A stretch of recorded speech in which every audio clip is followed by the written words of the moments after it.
Early morning, August the 14th, 2005. The cabin crew of Helios Airways Flight 522 are preparing for their trip from the island of Cyprus to Athens, Greece. Sure is a beautiful day. Maybe I shouldn't have come in. Andreas Prodromou is 25. He isn't supposed to be working today, but he's taken the flight to spend some time with his girlfriend, who also works for Helios. Yeah, it's the sort of day I'd like to be out flying. You will, Andreas. Prodromou is a flight attendant now, but he has bigger plans. One day, he wants to fly for Helios.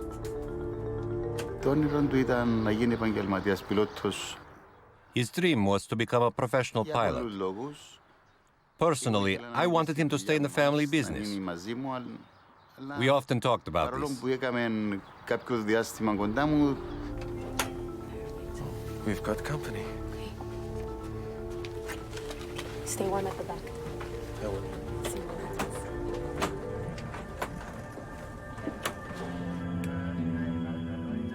In the cockpit, the flight crew is occupied with the daily routine of preparing their jet for takeoff. It's bright today. Captain Hans Merten is an East German, a contract pilot hired by Helios for the busy holiday season. Are you almost through? Pardon? You almost done. Nearly. Body over. His co-pilot is from Cyprus. Pambos Charalambous has been working exclusively for Helios for the last 5 years. Before beginning any flight, crews are required to perform dozens of checks on various pieces of onboard equipment. It's a routine but necessary procedure. Doors closed. Sorry, could you store trays on your seatbelt? Helios is a charter airline with low-cost fares to Greece. It's a summer weekend and the plane is filled with families. In all, there are 115 passengers on the morning flight. If you need any more help, let me know. We're just about to take off. They are low fare, no frills. They don't even serve you refreshments during small sorts of flights. But they offer another possibility for the budget-minded traveler. Paros Dimitriou and Maria Rikou are traveling to the Greek island of Patros. They've just got engaged. They booked this holiday a month or more than a month ago. It was like a honeymoon for them. Flight attendants, please take your seats. Prepare to take off.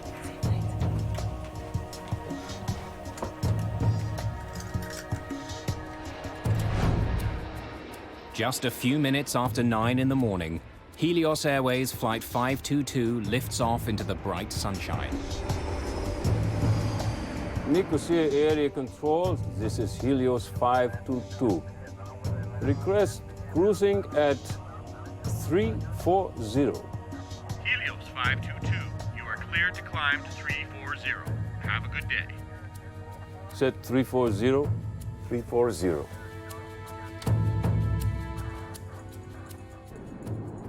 Minutes into the flight, the plane is still climbing towards its cruising altitude. Suddenly, an alarm blares in the cockpit. What is it? Takeoff config warning? The flight crew is confused. The takeoff configuration alarm normally only sounds on the ground.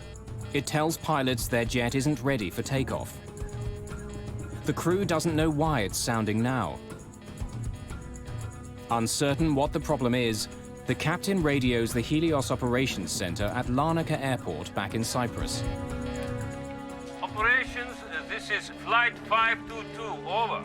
Flight 522, what can I do for you? We have a takeoff config warning on. Pardon? Our Takeoff config warning is on. I'm sure it's nothing. I'll let you know when we level off. With the first alarm still beeping in the cockpit, things become even more confusing. Their master caution alarm goes off. It could indicate that some systems on board are overheating. We now have a master caution. I'll get you an engineer. 522, just a minute.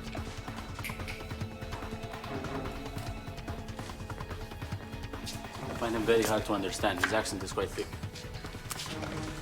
Flight 522, what can I do for you? The ventilation cooling fan lights are off. Sorry, can you repeat? While the pilots and ground engineers try to troubleshoot the two alarms, most passengers have no idea there's a problem until... Everyone, stay calm. Please remain seated. Everyone, please put the oxygen masks on completely over your mouth and nose. The protocol was immediately to secure yourself, grab an oxygen mask, stay in your seat. If you can help passengers without getting up, you could help them, and you should help them, but you would not risk the safety of any cabin crew member to go and help a passenger which is 5 or 6 rows further up. Their procedure would be to grab their mask, don it, and wait for the aircraft to level off or commence with the descent. No one in the cabin knows what the problem is. They're waiting for information from the cockpit. The pilots are unaware that the oxygen masks in the cabin have dropped, and they still don't know why their takeoff configuration warning is on or why their systems are overheating. Both of my equipment cooling lights are off. This is normal. Can you please confirm your problem? But the engineer on the ground is struggling to get a clear picture of what's happening in the air. They are not switched off. Can you confirm that the pressurization panel is set to auto? Where are my equipment cooling circuit breakers? Behind the captain's seat. Can you see them? What's going on? There's something wrong with the electrics on 522. I had something to pick up from operations, so I was there. I figured, oh, not again, one of our problems. So I left. Oh, good luck. The problem doesn't seem serious, but as the plane continues to climb, passengers still haven't received any information from the cockpit. Helios 522, can you see the circuit breakers?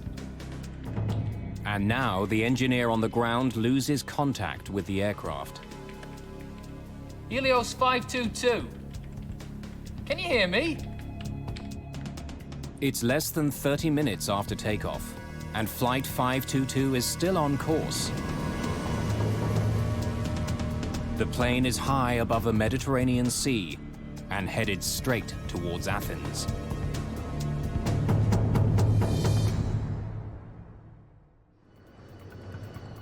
August the 14th, 2005. A Helios Airways 737 with 121 people on board is circling in the sky near Athens. Helios 522, can you hear me? Shortly after leaving the island of Cyprus, 2 different alarms had been triggered on the plane. The flight crew was trying to solve the problem with the help of ground engineers. But now radio contact with the plane has been lost. Air traffic control can't get any response from the captain or co-pilot. The flight to Greece normally takes an hour and a half. But the passenger jet has been in the air for over 2 hours, circling in a holding pattern. We heard that there was an airplane which was flying into the Greek territory and had no communication. Everybody's mind was going to a hijack or to terrorists. More than 3 million people live in Athens. A plane slamming into the city could cause an incredible loss of life. This is a runaway aircraft. It's a possible hijacking or it's a possible terrorist act, so let's involve the military. The Greek Air Force scrambles 2 of its most sophisticated fighter jets to investigate the Helios plane. Helios 522, do you read? Over. But the pilots aren't getting any response. One of the jets flies closer to the cockpit. Someone is in the co-pilot's seat, slumped over the controls. But there's no sign of the captain at all. The fighter pilot radios air traffic control in Athens. Athens ACC, there is one figure in the cockpit of Helios 522. He appears non-responsive. Athens ACC, checking the cabin. He can see passengers in their seats, but none of them reacts to the presence of the jet.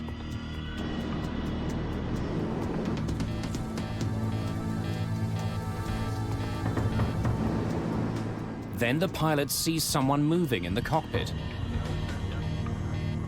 Athens control, there is one person moving in the cockpit of Helios 522. Repeat, there is one person inside the cockpit. Helios 522, do you read? Over. Helios 522, over. Flight HCY 522, this is Athens radar control. The F-16s continue shadowing the jet, but there's no response at all from the cockpit. One of them was actually in a shooting position behind the 737. The other one was nearby the cockpit, and he was trying to communicate visually with the person in the cockpit. Suddenly, the 737 turns left and begins to quickly descend. Athens ACC, Helios 522 turning sharply. Following down. From more than 10,000 meters, the plane drops towards the ground. There is no structural failure, there is no fire, there is no problem, obvious problem from the external view with the plane. Helios 522, over, do you read? Helios 522, do you read? Over. Then, 2,100 meters above the ground, the person in the captain's seat acknowledges the fighter jet for the very first time. But no words are exchanged. Neither the fighter pilot nor local air traffic control can make radio contact with the jet. Just after 12 o'clock, almost 3 hours after it took off from the island of Cyprus, Helios Flight 522 slams into the ground.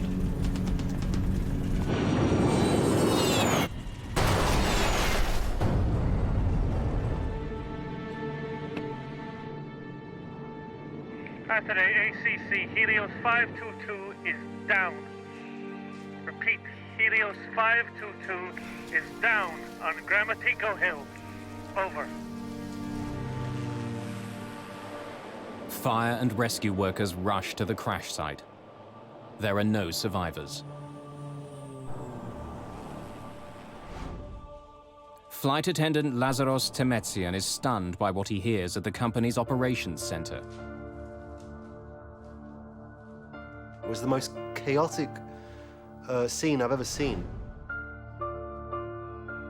When I went back, our operations controller said that he lost the aircraft, and his eyes, he's starting to cry. Helios is a small company with just 3 jets.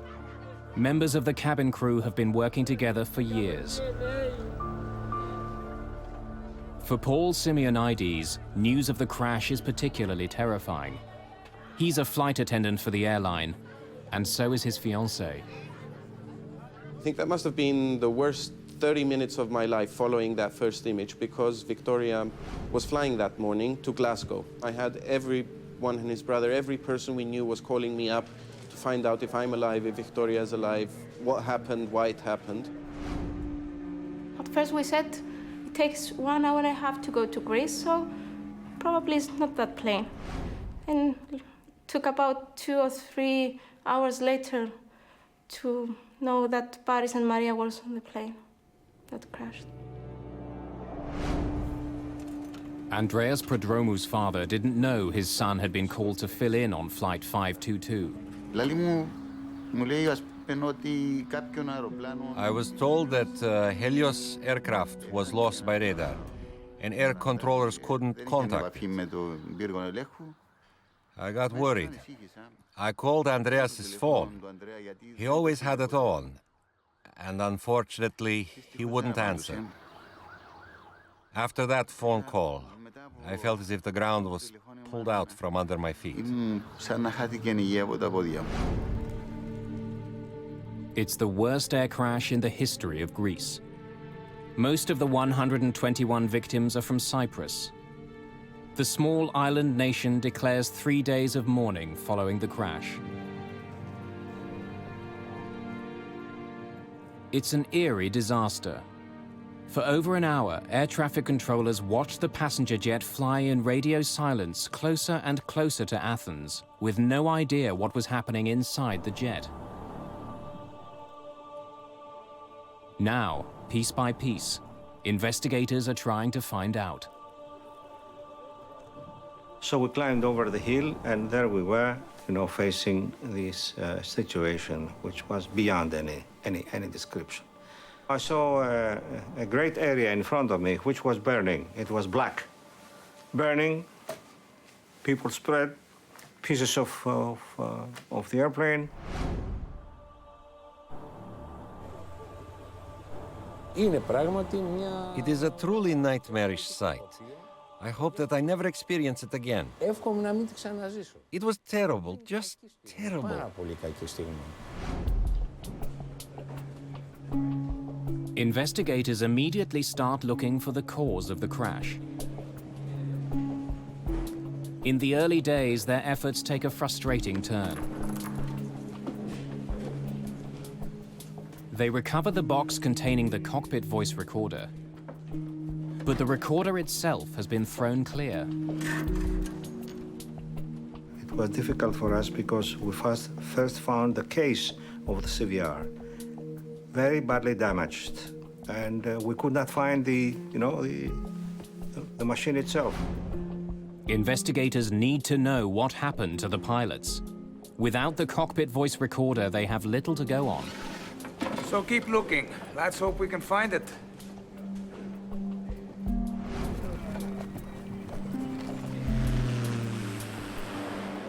Bodies recovered from the wreckage are brought to the offices of Athens' chief coroner. Autopsies add more mystery to the case. Everyone on board the plane was alive at the time of the crash.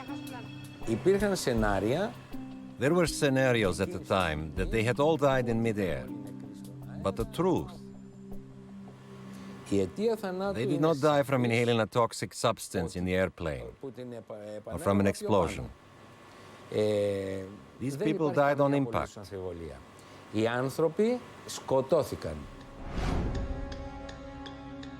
But if the passengers were alive the entire flight, why didn't the pilot of the fighter jet see any activity inside the cabin? And who was at the controls as the jet circled over Athens? When investigators find tissue samples in the remains of the cockpit, they make a stunning discovery. The person at the controls of the plane when it crashed was flight attendant Andreas Prodromou, a last-minute addition to the cabin crew. But why was he in the cockpit? Was he trying to save the plane? Or did he deliberately fly it into the ground? Several days after finding the outer case of the cockpit voice recorder, investigators find the recording itself. When Chief Investigator Tsoulakis listens to the final moments of the flight, it answers a vital question. Mayday. Mayday. This was no terrorist act. Flight 522. Prodromou was calling for help. Mayday. Tsoulakis hears 5 separate Maydays on the tape, even though none of them were heard by the air traffic controllers. From the first moment that they saw someone in the cockpit, believe me, I was certain it was Andreas. He wasn't a coward. He knew something about planes, and he had the capacity to do something.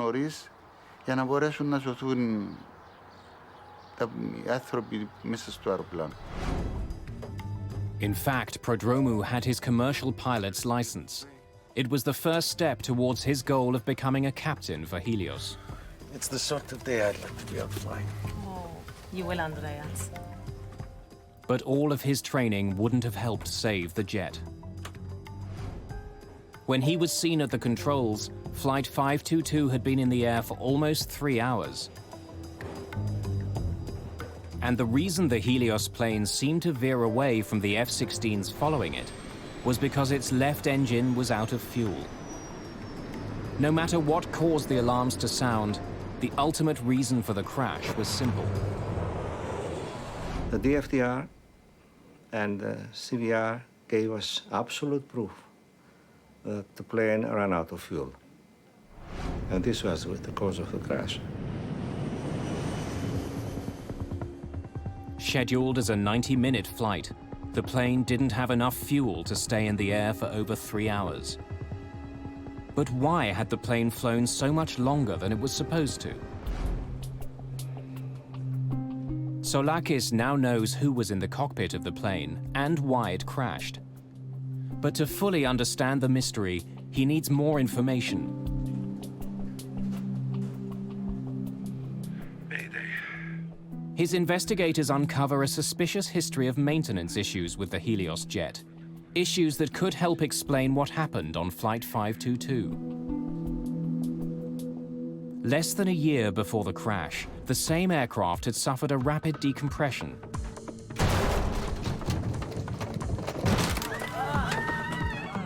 Lazaros Temetsian worked on that flight. I was in the back of the aircraft at the time. There was a loud metallic bang, a clanging sound, and the oxygen masks dropped in the cabin. Every step I was taking was difficult. It was hard to move, hard to breathe. In fact, I was starting to pant. I was panting for air. As the plane began an immediate descent to 3,300 meters, all Temetsian could do was remain strapped in and wait. Once the plane reached a safe altitude, Temetsian inspected the rear door and was shocked by what he found.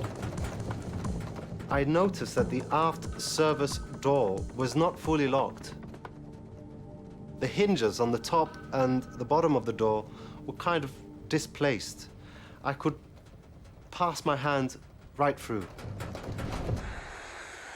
There were no injuries, and the plane made an emergency landing, and the door was inspected. But this wasn't the only problem crews had with this plane. We would record faults in the cabin logbook constantly, and nothing would be done to rectify even these small little problems in the cabin. Engineers would take months to rectify even the slightest problem in the cabin. There were more recent problems as well.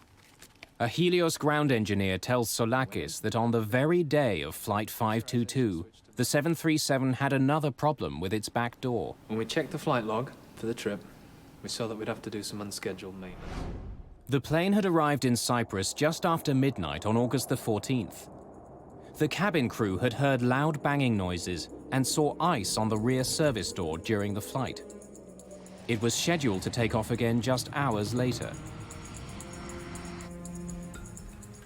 Soon after it landed, engineers began checking the problem. To make sure there's nothing wrong with the seal on the door, the engineers run a pressurization test. During normal flight, a plane's engines force air into the cabin. To ensure oxygen circulates during the trip, small valves in the rear allow some of it to leak out. A pressurized airplane essentially is sort of like a pressurized can. Well, we pressurize the airplane so that the people inside can survive the environment that the airplane likes to operate in. Switching digital pressure control unit from auto to manual. Without the jet's engines running, the engineer uses the plane's auxiliary power unit to force air into the aircraft, and the cabin is pressurized for several minutes. It's like looking for a leak in a tire. In this case, what you're having to do is pressurize the aircraft use a barometer, essentially, to monitor the pressure inside and look for leaks that way. But there's no indication any air is escaping through the back door. In this case, they felt that it was all right, and they completed the test. The entire jet seems to be in good working order. After performing a series of additional routine maintenance procedures, the engineers signed off on their technical log. Investigators are faced with a dead end. An explosive decompression could have explained the tragic events of Flight 522. If the oxygen had been suddenly sucked out of the jet, everyone on board could have been overcome. But not only did engineers check the problem, when the F-16s approached the plane near Athens, no damage was seen. There was no indication that the fuselage was punctured. Investigators are still struggling to solve the mystery. What had overcome the passengers and crew of Helios Flight 522? And why was one flight attendant apparently unaffected? The discovery of one small switch holds the key to the entire crash.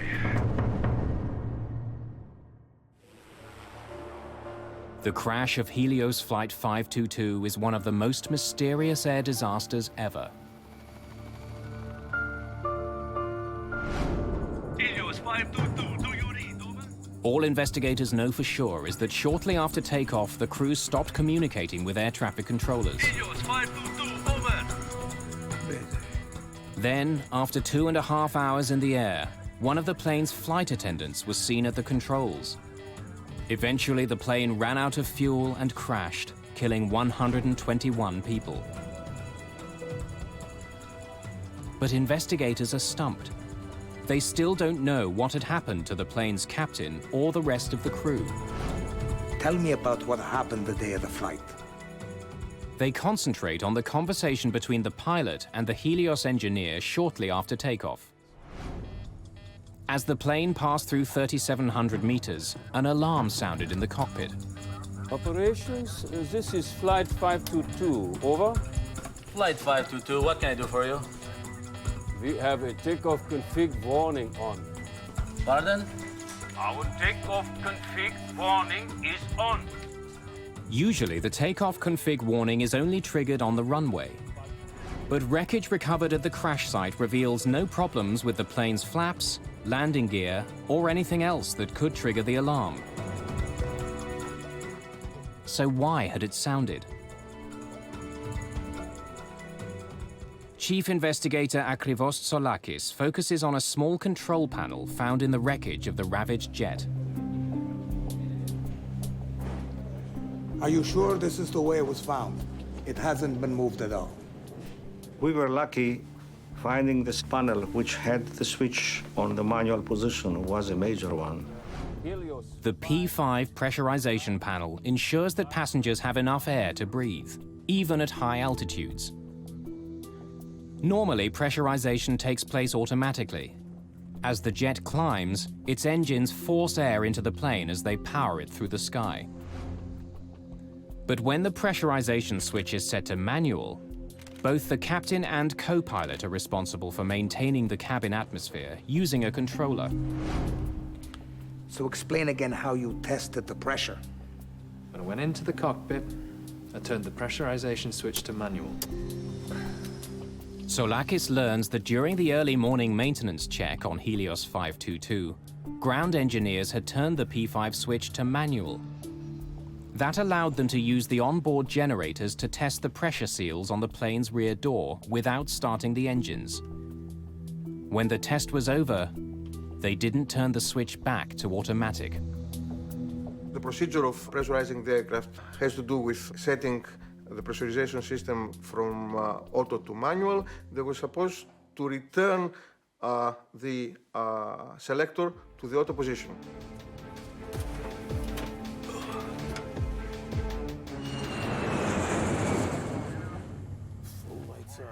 Several hours later, when the flight crew entered the cockpit, the pressurization switch was still set to manual. Air switches. It's bright today. Are you almost through? Pardon? But neither the pilot nor co-pilot saw it. As a result, after takeoff, the cabin would not pressurize automatically. And the higher Flight 522 climbed, the thinner the atmosphere became. Not turning the switch back to automatic was a deadly hidden danger. Are you sure this is the way it was found? It hasn't been moved at all. Soulakis believes this panel could be the key to the disaster. Leaving one switch on manual could have led to all the other problems the plane faced. To prove he's right, he takes an unusual step. 4 months after the disaster, he takes an Olympic Airlines 737 on the same route flown by the Helios jet. If he's right about what caused the crash, this plane should react exactly like the doomed airliner did. Are we ready to go? When there is a complicated accident like this, I think a reenactment should be performed. Of course, it's expensive to have a jetliner flying for 3 or 4 hours, but it is worthy if you have to come with some results which benefit to the overall investigation. Make sure the P5 is set to manual.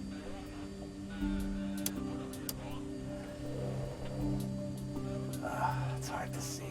In the cockpit, Soulakis has the crew turn the pressurization switch to manual. A green light indicates it's no longer on automatic. But in the bright glare of an early morning departure, the light is hard to see. As the reenactment flight climbs, oxygen is thinning quickly in the aircraft. The same thing happened on the Helios flight, triggering an alarm. What is it? The takeoff config warning? The alarm sounded, and that alarm was misinterpreted. Most of flight crew, they will never face an alarm with no pressurization in all their flight career because it's a rare event. Soulakis confirms that the alarm went off because of the dangerously low air pressure in the aircraft. But he also discovers that the sound itself is identical to the takeoff config warning. We have a takeoff config warning on. But even if the flight crew did misinterpret the first alarm, they still had another chance to determine what the real problem was. At almost 5,000 meters, the plane's master caution light flashed on and stayed on for almost a minute. We now have a master caution. But once again, the pilots misinterpreted the cause of the alarm. The master caution light can indicate that the plane's systems are overheating. But it can also tell pilots the oxygen masks are down. In this case, it was doing both at the same time. But since the crew didn't think they were having pressurization problems, they focused on the plane's cooling systems. The alarm about the non-cooling was a side effect of non-pressurization. Actually, it was not really that there was a high temperature inside the avionics bay, but it was the sensors that they were supposed to measure the temperature and the pressure in that area sensed that something was wrong. On the recreation flight, investigators monitor instruments recording the same events occurring on board their aircraft. At the same time, they also begin to feel the effects of the lack of oxygen. The first feelings you'd start to have were your ears would pop and you'd start feeling pressure in your sinuses. As you climb higher, you begin to feel almost giddy. It's almost like having a couple of drinks of alcohol. The dwindling oxygen levels could also help explain some of the crew's bizarre behavior. When the ground engineer asked about pressurization, Can you confirm that the pressurization panel is set to auto? Captain Merton ignores the question and responds with one of his own. Where are my equipment cooling circuit breakers? You really don't notice it at first. It's amazing how subtle it can be in the early phases. They'd start feeling dizzy. They begin to lose the ability to think coherently. In a way, it traps you into the situation. You can't react to anything. Eventually, you're going to lose consciousness. Soulakis believes that the captain may have been checking on the circuit breakers behind his seat when he and the co-pilot finally ran out of air. And unlike in the cabin, the oxygen masks in the cockpit do not automatically deploy if the atmosphere begins to thin. Helios 522. Can you hear me? On the other side of the locked cockpit door, no one in the cabin would have known that the plane was now flying itself. Nor would they have realized that a limitation of the passenger oxygen system had sealed the fate of everyone in the cabin. Passenger masks are supplied by a chemical generator above their seats. But the generators only produce enough oxygen to last about 12 minutes. Well, the problem with the passenger masks is, for one thing, they're not designed to keep you oxygenated at a high altitude. What they're designed to do is give you enough oxygen so that you can survive until the pilots get the airplane down to a low altitude. In almost every event where we've had a decompression, that's been perfectly adequate. For those who did put their masks on, they would have remained conscious for several minutes until their oxygen ran out. Then they too would have passed out. Once you get up to 34,000 feet, you're talking useful consciousness of 30 to 60 seconds. Most of the people, once the hypoxia begins to cause them to lose consciousness, they're just going to go to sleep. Without a flight crew, Helios 522 would have continued to Athens on autopilot.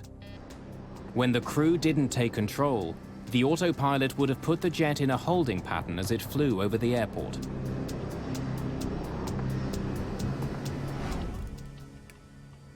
Exactly the same thing will happen on the reconstruction flight if cabin pressure isn't restored. Soulakis asks the co-pilot to reset the P5 panel to auto before the jet continues to climb to its cruising altitude of just over 10,000 meters. Then, as it approaches Athens, Soulakis also has an F-16 shadow the jet, performing the recreation. He wants to confirm that it was Andreas Prodromou at the controls of Flight 522 when it went down. We dressed one of our guys with the uniform of the steward, and he came in, he sat on the captain's chair, and the F-16 was looking at him. He was confirming that it was exactly what he saw on the accident plane. The reconstruction also answers another question about the tragic fate of Helios Flight 522. The cockpit voice recorder picked up several strange noises. They're heard just before Prodromou enters the cockpit. Soulakis confirms that these sounds were made by Prodromou using the electronic keypad to unlock the cockpit door. We confirmed all those items and during the reenactment flight, and it was very, very useful. It filled a lot of gaps we had. Okay, take it down. For Chief Investigator Soulakis, the reenactment flight has been convincing. There was no dramatic cabin failure. Instead, a series of small mistakes and misunderstandings had led to the worst air disaster in Greek history.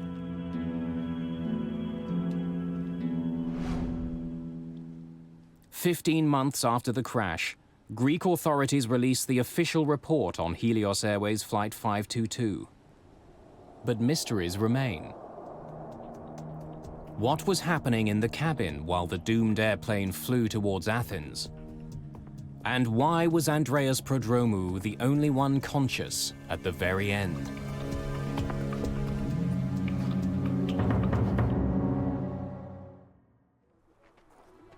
The crash of Helios Flight 522 was the worst disaster in the history of Greek aviation.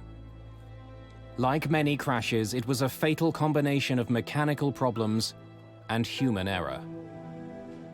The final accident report details a tragic series of oversights and false assumptions made by the flight crew. Problems that could have been easily prevented turned deadly for all 121 people on board. Where are my equipment cooling circuit breakers? Behind the captain's seat. Can you see them?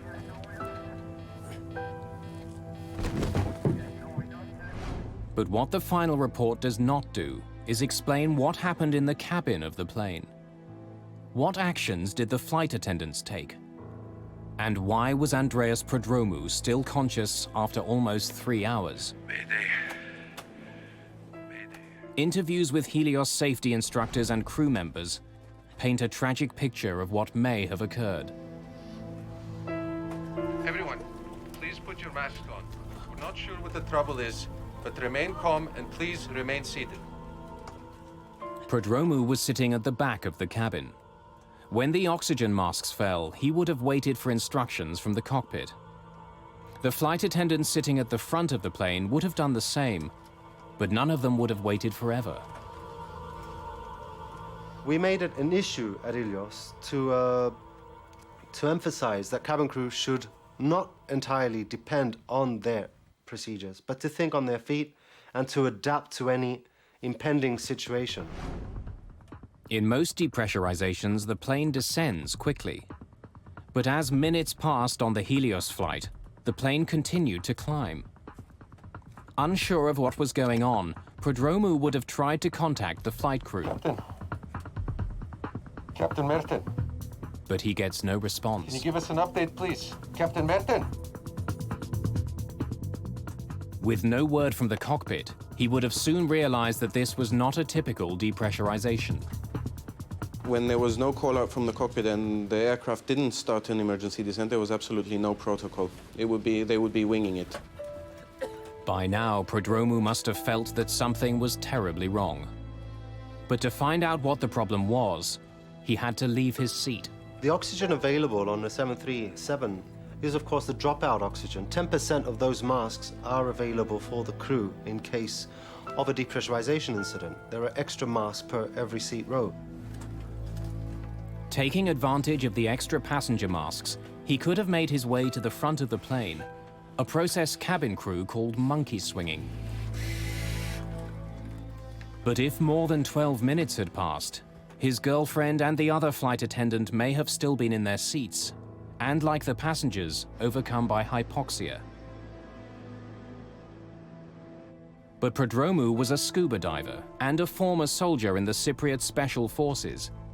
His training may have helped him to stay alert a little longer. Andreas was not a coward. He was a brave person. Fearless, brave and very calm. But to survive after the passenger oxygen system stopped working, he needed another solution. The 737 had 4 portable oxygen bottles. Each one could last more than an hour. All 4 bottles were found at the crash site. 3 of them appeared to have been used. While the F-16 pilot saw Prodromou in the cockpit just before the crash, it may not have been the first time he had gone in. As he did at the end of the flight, he could have used the security code to unlock the door earlier.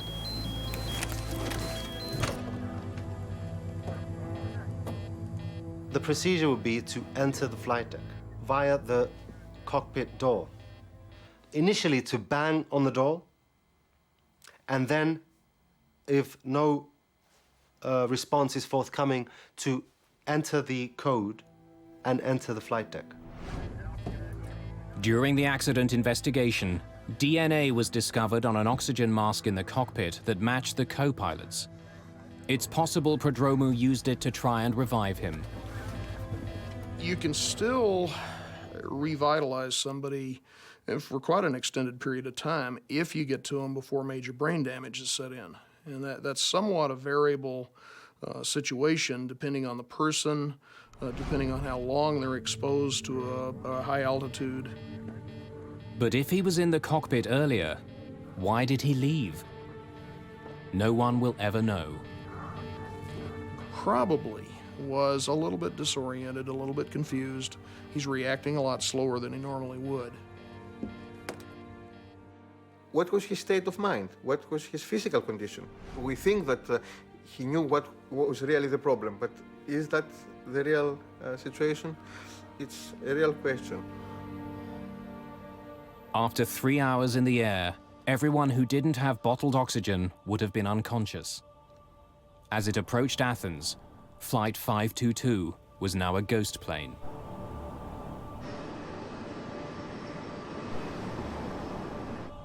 Most of the victims, they probably still had heartbeats when the airplane crashed, but almost certainly were in an irreversible coma. Hypoxia is no more painful than falling asleep. But for Andreas Prodromou, the flight must have been a nightmare. As the F-16s roared to meet the jet, and with his oxygen running out, he must have known that he too was almost out of time. Yet to the very end, he didn't give up. Prodromou made one last attempt to save the plane. When he returns to the cockpit, the young flight attendant who dreamed of becoming a pilot calls for help. But no one can hear him, probably because the radio was still tuned to Larnaca, the airport on Cyprus where the flight had taken off. Fighting hypoxia and struggling to control an airplane larger than any he had ever flown, Prodromou was in an impossible situation. Even if he could have landed the plane, it was now too late. Flight 522 was out of time and fuel.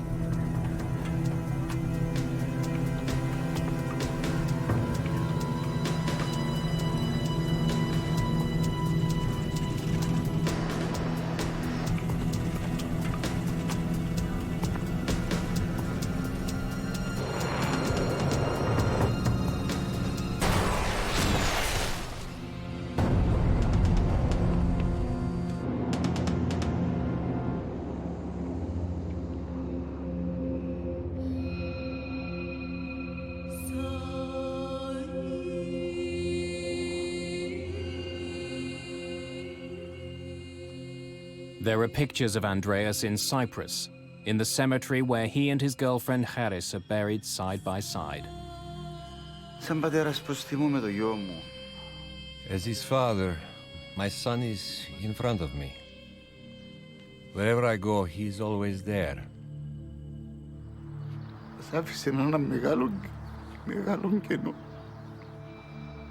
He left a very big gap. We will never get over it.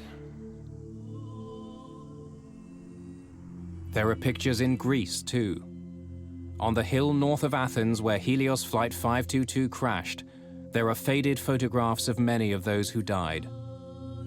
Bleached by the brilliant Mediterranean sun, they gaze over the rugged, ancient terrain, silent witnesses to one of the world's most bizarre and tragic airline disasters.